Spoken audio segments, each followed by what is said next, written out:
Every show, we focus on ways to heal from the devastating impact of collective trauma in our world. Today, our subject is food insecurity, and Wyatt Jackson's going to take the lead on this conversation. Wyatt? Yay, fantastic. Well, first of all, I'm in the best company to have this conversation because we have different palates and we love to eat food, all of us here.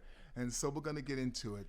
There recently just came out a documentary called They're Trying to Kill Us. And it's from the award-winning producer, Keegan Khan. He put out the documentary Cowspiracy and also What the Health. It was a huge hit during COVID. People were watching it all over the world, actually. And so he did this piece along with a guy named John Lewis. He's called the Bad Vegan or the Smart Vegan. He goes by those tag names. And they have done something that I think is going to change the game for the hood in particular. Keegan went out to interview all of the biggest names in hip hop, from Wu-Tang Clan to people from the old school, new school rap.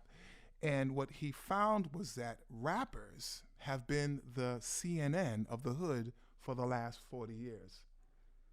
The truth tellers, the ones who would say, look, this is what's going on. This is how we feel about it. We're going to dance about it. We're going to rap about it.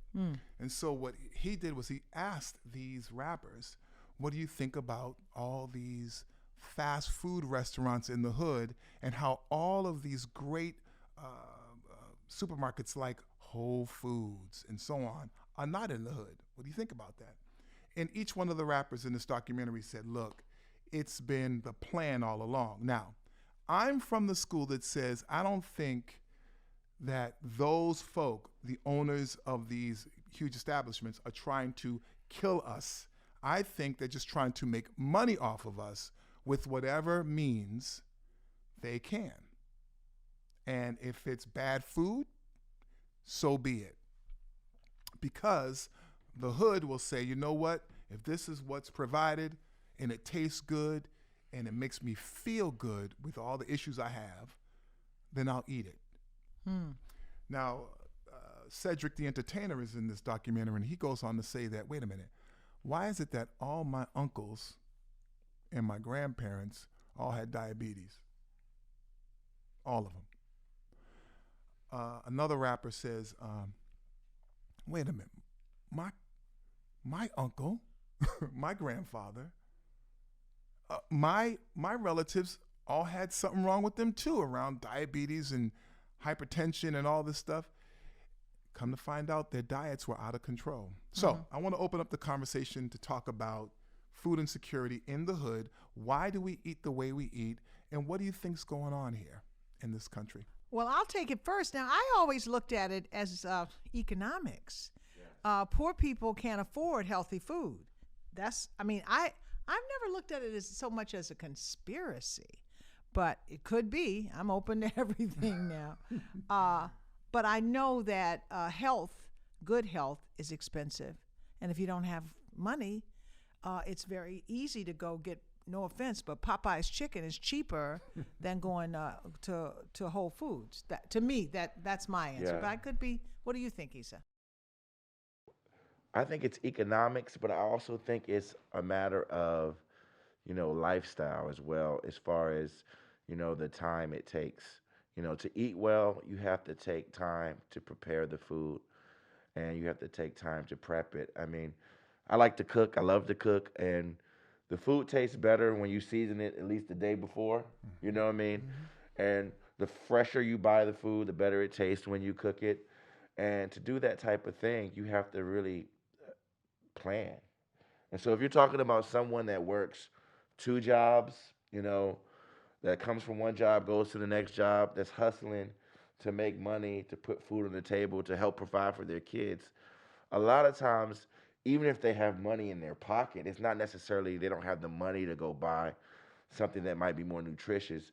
It's about the time that's now allotted for them to make sure that they eat, their family eats, and then they're off to the next hustle. So, I mean, I've experienced that. I've seen that. But I do think when it comes to myself, and not just myself, the whole community eating better, we have to prioritize our health. We have to prioritize. And we certainly haven't. We certainly haven't. But Wyatt, now these rappers are telling us something else. What are they saying again? So years ago, KRS-One had a song called Beef, simply called Beef. And the first couple of lyrics go, beef, what a relief. When will this poisonous product cease? This is another public service announcement. You can believe it or you can doubt it. And then he goes on to talk about the cow and how the cow was slaughtered and how they put all these hormones in the cow.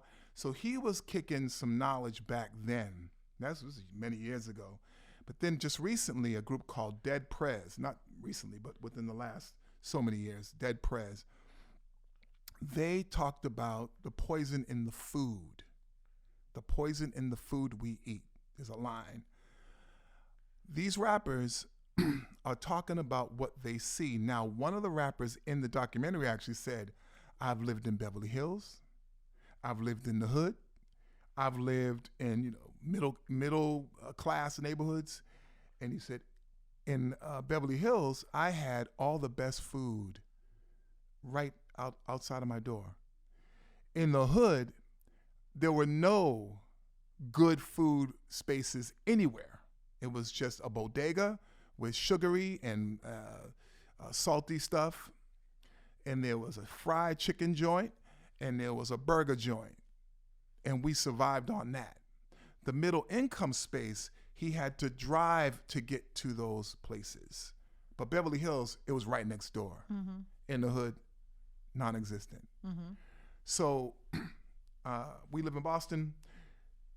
I remember I had to get on a bus if I wanted to eat healthy. I was living on Warren Street, and I would go to Dudley and get on the 66 Austin Union bus that took me into Brookline, and I would go to the Trader Joe's, freezing cold out, and I would get my good food and have to get back on the bus, go to Dudley, and then get on the 23 Washington Street bus and come back to Warren Street.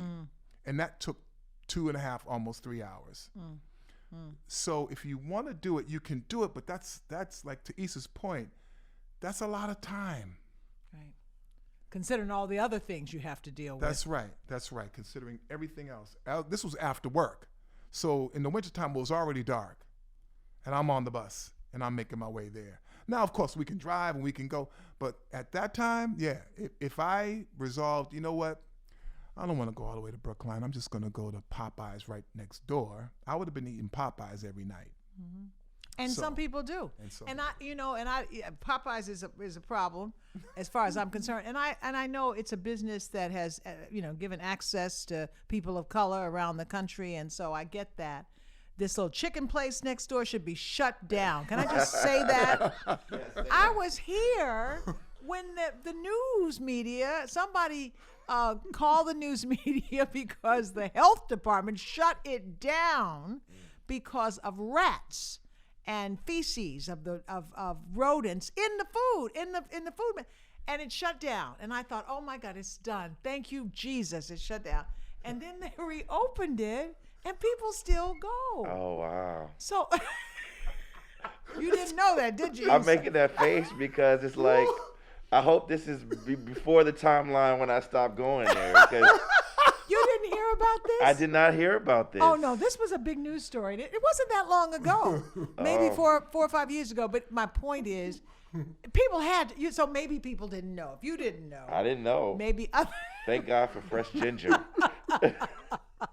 My point is that to me was just such an insult to a whole community that these people could open back up and just go on as if nothing had happened. Mm-hmm. But maybe you are now teaching me something. Maybe people didn't know it. I remember something happened with Merengues right around the corner as well. They had rats, and that was in the newspaper, and Did they shut it down? They shut down for a while, and I think they got the extermination, hopefully. You never know, In a city that is inundated in rats. Yeah. Boston, Back Bay is full of rats. The chances of getting rid of rats in this neighborhood are slim. That's just a logical fact. That's true. Because in the news, you see these are the most expensive houses in Boston, and they have a rat problem in the alleys on Beacon Hill. So if they got a rat problem, we got a rat problem. Absolutely. So the idea, anyway. So how does that play into it when our own businesses turn against us? That's a tough one. I mean, I think it's America. It's the capitalistic society, where the dollar, everyone's trying to make a dollar, and if the dollar's being spent and the dollar's being made, then it's really hard to move in a different direction. I just think that food or entertainment, we talk about how sex sells, and how damaging that is to children, but the reality is it sells, and the industry is going to keep making money off of it. So I don't know how do we change that? Wyatt, you got an answer? Well, I would say it's about, with respect to the food, I think it's about being honest about where we are. Are we at a point where we are going to give the next generation a diet that we used to survive? And it wasn't a healthy diet. So they go on to talk about in the documentary something pretty powerful, which is that slaves for those 450 years, they were told you had to eat this because that's all you got. And one person said, well, no, we didn't eat that every day. We were actually vegans Monday through Saturday, and then Sunday was our way to celebrate, and we ate soul food, and we ate the scraps. So I won't say we were vegans Monday through Saturday. I'll just say that we were people who ate a West African diet, which was plant-based. And then we ate on Sunday all this food. The person in the documentary said, soul food is the last remnant. It's the last thing that we need to let go of to disconnect us from slavery. Because what happens is we're perpetuating a diet that was not our diet, first of all. And so when we have our grandchildren and our children hanging out and we go get a bucket of wings and we go get a bucket of this and a bucket of that and we're all sitting back greasing on it, we are perpetuating what they shouldn't even be dealing with, right? These are young bodies that need nutrition. They need apples, oranges, greens. They need, corn on the cob with no butter on it, right? They need all the stuff that's going to help them to grow healthy. But if we're just saying, here's a bucket of wings, here's some biscuits that have all kinds of crap in it, all you're doing is just saying, I'm giving you what I had and what my people had that wasn't healthy, and now you're going to perpetuate it. That sounds like a powerful documentary. It's powerful. They go there. I hadn't thought about the idea that we were plant-based from origin. Yeah. And when we came over here as slaves, we were probably more plant-based because nobody would give us the meat. That's right. That was deprivation in a way in somebody's eyes, though probably healthier for us. That's right. We ate what was grown in the fields. That's right. Yeah. The protein in the plants blessed our minds and our hearts. Slave masters didn't know that. The watermelon has more nutrients in it than anything else that we were eating. That's a great thing to eat, watermelon. So they have they've weaponized that against us and made it look like, look at y'all Negroes eating watermelon again. But guess what? It was healthy for us. Wow, that's really, I want to see the documentary. But the other thing, now both of you all are talking about plant-based. Issa, you're not saying so much about plant-based. So are you a plant-based guy? Are you willing to be that? So I'm in transition. You know the conversation we had about change earlier, Reverend Liz? I'm in transition, Right. But listen. I like your honesty. One of the things is, that I'm working on right now. Have you heard of a company called Juice Plus? So there's a company called Juice Plus, and what's really interesting about Juice Plus is through scoops of, plant-based protein, or they have the gel capsules, or they also have smoothies. What they do is they do a nutritional supplement so that you're getting the vegetables and the fruit nutrition that you need on a daily basis, and it's filled with different types of fruits and different types of vegetables. So I just recently, maybe about a month ago, I was doing Herbalife, and Herbalife was cool, the plant based protein shakes. But what I really like about Juice Plus is that Juice Plus allows you to get all the different types of fruits and vegetables. Yeah. Question. Why? How do you trust that some supplement? Why not just get the fruit yourself? I mean, is it cheaper? I'm not trying to be funny. I'm serious. What I was talking about earlier in regards to lifestyle, what I mean? When you have a certain lifestyle, first of all, when you buy fruits and vegetables, you have to eat them pretty quickly. Like, you can't, it's not like a pack of chicken you can put in the freezer and just and sit it there and then thaw it out and then for years. For years. What it really is, though, like the chicken next door. Go on. What you have to do is you have to be able to start where you are, right, in order to make a transition. And Juice Plus is a great way to do that, because while you're making the transition of changing your diet and doing things like that, you can make sure that your body is getting the nutrients that it needs. Okay, to full disclosure. Are you an investor in Juice Plus? I'm thinking about it. I'm trying to get on the board, Reverend Liz. I know he got all the information on this one. Transparent here. This is a humble little podcast. I'm sorry. I was trying to get my stake in the company. Side note, though, have you heard of Sweet Green? Right. I got some stocks in that. I do. I just bought some. There you go. Well, check this out. A mutual friend of all of ours, Reverend Raymond, and he always talks about, well, first of all, let me back up. There was a moment where I was doing an event at the old Bethel AME Church in Jamaica Plain many years ago. And I had a person come in from Detroit, and we were going to do this whole thing about networking.